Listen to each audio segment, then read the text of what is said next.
The day Richard threw the crumpled divorce papers at my feet is a day I'll never forget, like a scar that won't fade.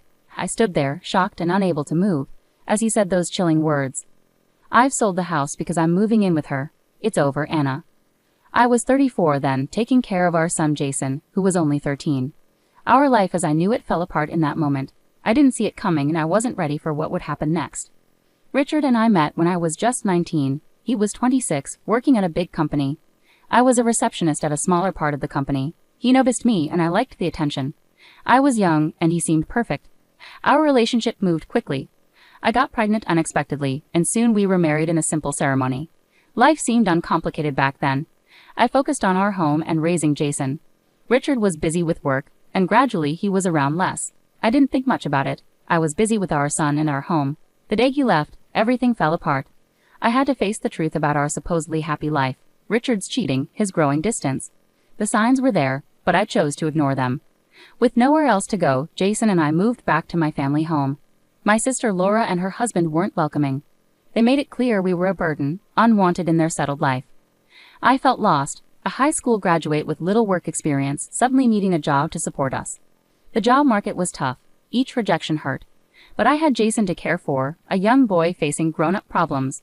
In my desperation, I found a job at a call center. It wasn't perfect, but it was a start. A glimmer of hope in my dark days. The work was hard, long hours, upset customers, constant business. But it gave me purpose again, something I'd lost in all the turmoil. As I started working in the corporate world, I realized how sheltered I'd been. My lack of knowledge, especially about legal things like divorce and alimony, made me vulnerable to Richard's decisions. This realization sparked something inside me. I promised myself I'd never feel so powerless again. I threw myself into learning about the world outside home and family. Watching Jason grow up, I saw how our situation affected him. He became quieter, more serious than other kids his age, with eyes that seemed older than he was. But he was tough, adapting to our new life with a strength I admired. Our journey was just starting, a path full of challenges and discoveries. But through those challenges, I discovered a resilience I didn't know I had. And from those discoveries, I found a determination to stand up for ourselves and claim what we deserved. Life at my sister Laura's house reminded me every day of how much we had fallen. Her husband Mark didn't hide his dislike, often saying, "Anna, you need to find your own place soon. We can't keep supporting you forever." The pressure was constant. I looked through job listings every day, and every rejection made me feel worse. But Jason's quiet strength kept me going. Despite everything, he stayed focused on his studies, never giving up. One day I found a job opening at a customer service center. It wasn't fancy, but it was a chance. The interview was nerve-wracking. Sitting there in my old suit with a sparse resume, I felt out of place. "Why are you interested in this job?" the interviewer asked. I wanted to say I have no other option, but instead, I forced a smile and replied, "I'm seeking a chance to learn and develop." To my surprise, they offered me the job. It was a contract role, but it was a beginning. When I told Laura and Mark, I felt a mix of relief and a pang of inadequacy when Mark commented, "Finally, you can start pulling your weight." The job was tough, the fast pace, the constant calls. It was overwhelming, but I pushed through, motivated by Jason's needs and my determination to prove myself. As I settled into the routine, I couldn't stop thinking about my marriage with Richard. How did I miss the signs? The late nights, the mysterious disappearances, the hushed phone conversations. I ignored them, believing in a facade of happiness. But the truth was, Richard had a double life, and I was just a convenient cover. Realizing the truth was hard to accept. It sparked anger toward Richard for his betrayal, and toward myself for being so trusting. But a conversation with a coworker changed everything. She, a single mother like me but more knowledgeable, said something that hit home. "Anna, did you receive any alimony or child support? You know you're entitled to it, right?" I was shocked. It hadn't even occurred to me. Richard had left us with nothing, and I had simply accepted it. That moment made me see how little I knew and how unprepared I was. Determined to set things right, I started educating myself. I read books, searched online, anything I could find about divorce and family law. The more I learned, the clearer it became how Richard had manipulated the situation. One day I got a call from Jason's school. He'd been in a fight. My heart sank as I hurried there, fearing the worst. But what I found wasn't a troubled kid, it was a young man pushed too far. "He called you a gold digger," Jason said, eyes blazing with anger. "He said you were after Dad's money. I couldn't let him say that about you." I was stunned. Our pain and shame had reached my son, poisoning his world. It was a wake-up call. I couldn't let Richard's betrayal define us anymore. That night, watching Jason sleep, I made a promise. I would fight back. I would reclaim what Richard took from us, not just for me, but for Jason too. It was time for Richard to face the consequences. The small apartment we moved into was a world away from our old home with Richard, but it was ours. The walls were empty, furniture basic, but it marked a fresh beginning. Jason adjusted quickly, surprising me with his resilience.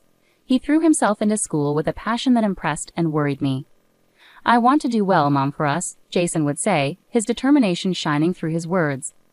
I'd been at the call center for a year now. The job was still tough, but I'd grown more confident, handling challenges better. It was a small sense of achievement, but it reminded me I wasn't just Richard's ex-wife. One evening at dinner, Jason looked up and asked, "Mom, do you ever think about Dad?" His question caught me off guard. We rarely talked about Richard. "Sometimes," I said, "but not the way you might think. I think about what he did to us, how he left us with nothing." Jason's eyes hardened. I hate him for that. He thinks he can walk away without any consequences. His words struck a chord in me. His anger and sense of injustice resonated deeply with my own feelings. "You're right," I replied firmly. "He shouldn't get away with it." In the following weeks, I delved into research about divorce and family law. I learned about alimony, child support, and the legal options available. The more I understood, the more empowered I felt. Then, a breakthrough happened. I discovered that in cases of infidelity, the betrayed spouse could seek alimony even years after the divorce under certain circumstances. This revelation was eye-opening. Richard's cheating had left traces. The late-night calls, secretive behavior, it all pointed to his betrayal. Buoyed by this revelation, I sought out a lawyer. She was understanding, her eyes showing empathy beyond professional duty. "You have a case," she confirmed, "but it won't be easy. Are you prepared for this?" I nodded, my determination solid. "I'm ready, for myself and for Jason." The lawyer outlined our strategy. We would pursue alimony, highlighting Richard's infidelity and his failure to support us financially after the divorce. It would be a challenging process, but I was prepared. I had to be. Jason stood by me, his quiet strength a reassuring presence. "We'll get through this, Mom," he assured me. "We're in this together." On the day we filed the lawsuit, I felt a whirlwind of emotions, fear, anxiety, but most of all, a sense of justice. Richard had hurt us, and it was time for him to face the consequences. As the legal battle unfolded, I braced myself for the pushback. Richard wasn't going to accept this quietly, but I wasn't the naive woman he left behind. I had grown stronger, more knowledgeable, and I was prepared to fight. The legal battle against Richard opened a Pandora's box. The lawyer's investigation uncovered more than just infidelity. It exposed a web of lies and deceit that Richard had spun over the years. One afternoon in the lawyer's office, she handed us a file. "This is more than I expected," she said gravely. Richard wasn't just cheating, he was leading a double life. The documents painted a damning picture. Bank statements, credit card bills, and photos revealing Richard's secret life. He lived lavishly while neglecting his family. "Take a look at this," the lawyer pointed to a photo. It showed Richard, smiling and carefree with another woman, his arm around her. My heart sank at the sight, but I faced it head-on. This was the harsh truth. Jason's expression hardened as he examined the evidence. "How could he do this to us? To you?" His voice betrayed a mix of anger and disbelief. "We'll hold him accountable," I asserted firmly. "He won't escape this." The legal battle took its toll. Richard's lawyers were aggressive, trying to undermine me, portraying me as a bitter ex-wife. But I stood my ground, supported by Jason and our lawyer, bolstered by the evidence we had gathered. Then came the day of the deposition. Richard sat opposite us, looking confident. However, that confidence faded as our lawyer began presenting the evidence. "Mr. Richard, can you explain these expenses?" she asked, her tone sharp, sliding the bank statements across the table. Richard glanced at the documents, and I sensed a flicker of panic. "These are personal expenses. They're unrelated to my marriage." "And these photos," the lawyer continued, her gaze steady, "they tell a different story." Richard's facade began to crack. He stumbled for words, his composure slipping. "It was just a fling, nothing serious." Jason cut in, his voice cold. "You destroyed our family for a fling." The tension in the room was palpable. Richard's lawyer tried to intervene, but it was too late. The evidence was damning, Richard's excuses weak and unconvincing. Leaving the deposition, I felt a mix of satisfaction and vindication. Richard had been exposed as a cheater. But the legal battle wasn't over. Richard would surely fight back. Yet I was prepared. For the first time, I felt empowered. No longer a victim of Richard's betrayal, I was fighting back, for Jason and for the future we deserved. As the lawsuit dragged on, each hearing more contentious than the last, an unexpected twist emerged. One evening, Jason came home with an unusual expression. "Mom, you won't believe what happened today," he said, a mix of disbelief and amusement in his voice. "What happened?" I asked eagerly. "I had a job interview today at a pharmaceutical company. Guess who the HR manager is?" I felt a shiver down my spine. "Not Richard?" Jason nodded grimly. "Yes, Richard. He didn't recognize me at first. I guess he's forgotten his own son's face." The irony was bitter. Richard, who had abandoned his family for his career, was now unwittingly interviewing his own son. "What did you do?" I asked, feeling a mix of curiosity and concern. A cold determination flashed in Jason's eyes. I played along at first, but then he paused, a smirk appearing on his face. In the end, I couldn't resist. I asked him if the company condones affairs. The look on his face was unforgettable when he realized who I was. I felt torn between shock and a strange satisfaction. Richard, confronted by the son he had abandoned, in a place where he typically felt powerful. "What did he say?" I asked eagerly. "He denied it, of course," Jason replied, so I pressed on. I asked him how he could interview me after tearing our family apart for his own selfish reasons. Jason's voice held bitterness, but also a hint of triumph. He was speechless. I left him there, grappling with his guilt. The revelation hit me hard. Richard was finally facing the consequences of his actions in a way he never expected. It was a twist of fate that felt almost poetic. "But why did you go to that interview?" I asked, still trying to process it all. Jason's answer was simple yet profound.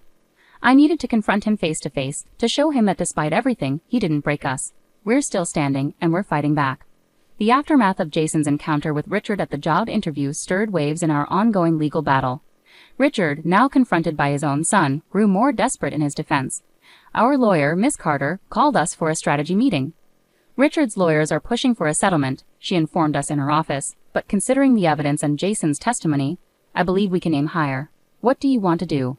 I turned to Jason, wanting his input. His expression was resolute, his determination unwavering. "We press forward," he declared firmly.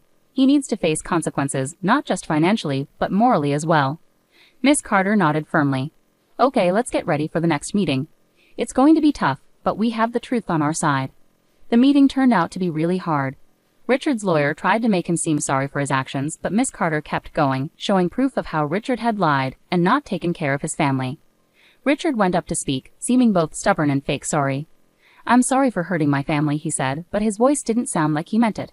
"But I think the deal they're offering is fair." His words didn't feel true, and I got really mad.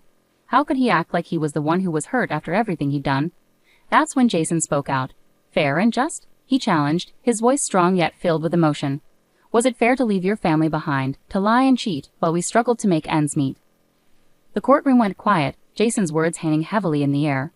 Richard glanced at his son, perhaps feeling a flicker of guilt, but it was too late for regrets. After thinking it over, the judge decided in our favor. The settlement was much more than what Richard had offered, a clear recognition of the harm he had caused. Leaving the courthouse, I felt a sense of justice. It wasn't just about the money, it was about holding Richard responsible for his actions. "We did it, Mom," Jason said, a small smile forming. "We finally made him face the consequences." The victory in court against Richard wasn't just about winning, it was about restoring our dignity and beginning to heal. But the story didn't stop there. The fallout from Richard's actions began to affect his life, both at work and personally. One evening, a few weeks after the trial, I got a call from a former colleague who worked with Richard at the pharmaceutical company. "Anna, have you heard about Richard?" she asked, sounding surprised and intrigued. "No, what happened?" I replied, feeling a mix of curiosity and concern. "He's been demoted," she disclosed. "After your lawsuit, the company did their own investigation. Turns out he was using company resources for personal matters. They've reassigned him to a remote factory, basically ending his career." I sat in silence, shocked. Richard, once a rising star at his company, was now facing the consequences of his actions in a fitting manner. His career, something he valued above us, was crumbling. Jason listened quietly as I shared the news. "Good," he said simply, though his eyes showed a deeper satisfaction. "He's getting what he deserves." But the consequences continued. Richard's social circle, once close-knit, began to distance themselves. His reputation, damaged by the lawsuit and company investigation, became a liability. I heard from different sources about Richard's downfall, how he had to sell his apartment to cover the settlement and legal costs, and how his second wife, the woman he left us for, struggled with their reduced lifestyle. As I thought about these events, it became clear that Richard had brought this upon himself. His selfish and deceitful choices had led to his downfall. Reflecting on it all, I saw it wasn't just about revenge. It was about justice, about the universe correcting a wrong. Jason and I discussed this one evening, our conversation more contemplative than vengeful. "Do you pity him?" Jason asked, his tone even. I hesitated, pondering his question. "No," I replied finally, "but I do feel a sense of closure. It's like a chapter has finally ended, allowing us to start fresh." Jason nodded in agreement. "Yeah, it's time to move forward, focus on our own lives." With the legal battle settled and Richard facing the consequences of his actions, Anna and Jason looked ahead to the future, feeling the weight of the past gradually lift from their shoulders. They had endured hardships and emerged stronger, ready to embrace the next phase of their lives. As the legal issues faded into the background and Richard dealt with the fallout, a new sense of freedom settled over us. It was like we had been freed from a dark cloud that had hung over us for years. Our modest apartment, once a symbol of our struggles, began to feel more like a home. We were decorated, making it a reflection of our fresh start. The walls, once bare, now held artwork, and shelves were filled with books and cherished memories. Jason, now more relaxed and focused, was excelling in his studies. His earlier determination, fueled by anger and a quest for justice, had evolved into a genuine love for learning. "I'm thinking of applying for a research internship this summer," he shared one evening, his eyes shining with excitement. "That's fantastic, Jason," I replied, feeling proud. "You've put in so much effort for this." Our conversations had shifted from dwelling on the past to discussing the future, what we had endured and what we hoped to achieve. We talked about travel, the places we dreamed of visiting, and the experiences we wanted to have. One day, while we sat enjoying coffee in our newly decorated living room, I brought up a topic that had been on my mind. "Jason, have you considered dating? You know, meeting someone special." He chuckled, slightly embarrassed. "I've been so focused on school and everything else, but yeah, I think I'm ready to start dating," Jason said.